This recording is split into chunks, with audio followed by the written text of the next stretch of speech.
আপনারা সবাই ভালো আছেন, দেখতে পাচ্ছেন আজকে আমার ভাইস্তার বার্থডে, তার জন্য সাজানো হচ্ছে। এই যে দেখতে পাচ্ছেন দুইজন আসছে অতিথি। এই তো সব কিছু বেলুন দিয়ে সাজানো হচ্ছে, অনেক আইটেম, অনেক কিছু, নতুন নতুন মানুষ আসছে, দেখতেই পাচ্ছেন। উনি আমার মাসি, উনি আমার ভাই বেটি, উনি হলো আমার দিদি, আরও আসে, দেখতে পাবেন। এখন আমি যাচ্ছি।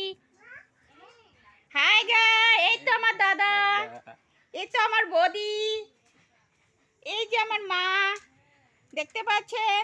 হাই, আমি এখন দইয়ের শরবত বানাচ্ছি, দইয়ের ঘোল বানাচ্ছে। আমাদের এদিকে অনেক আমি মাছের কালিয়া বানাচ্ছি। এই তো মাছের কালিয়া। উপকরণগুলি বলে দাও একবার মাছের কালিয়ার কি কি উপকরণ দিয়েছো বলো। বলেন কি কি উপকরণ দিয়েছেন।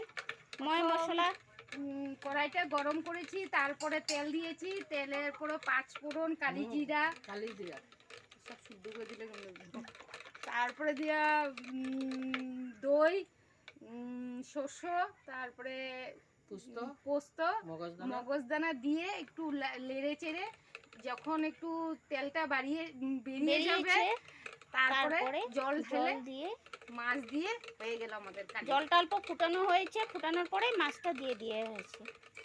এখন এই যে চলছে নাড়ানাড়ি, আর অল্প টাইম রেখে দেবে চুলাতে, তারপরে এটা অল্প উতলানি উঠবে, তারপরে নামানি হবে, টেস্টিং হবে, দেখা যাবে কীরকম হয়েছে। আশা করি আপনারা সবাই ভালোই বাসবেন, আপনাদের আশীর্বাদ করবেন যে আমার ভাই বেটার বার্থডেটা ভালোই মিটে যায়, সবাই খেয়ে প্রশংসা করে। তার জন্য বন্ধুরা আপনাদের সাপোর্ট অনেক দরকার, ভুল ত্রুটি হলে ক্ষমা করবেন। আরও অনেক আইটেম আছে, এখন জাস্ট মাছের কালিয়াটা হয়েছে, মাংসটা হবে, সেটাও দেখাবো আপনাদেরকে।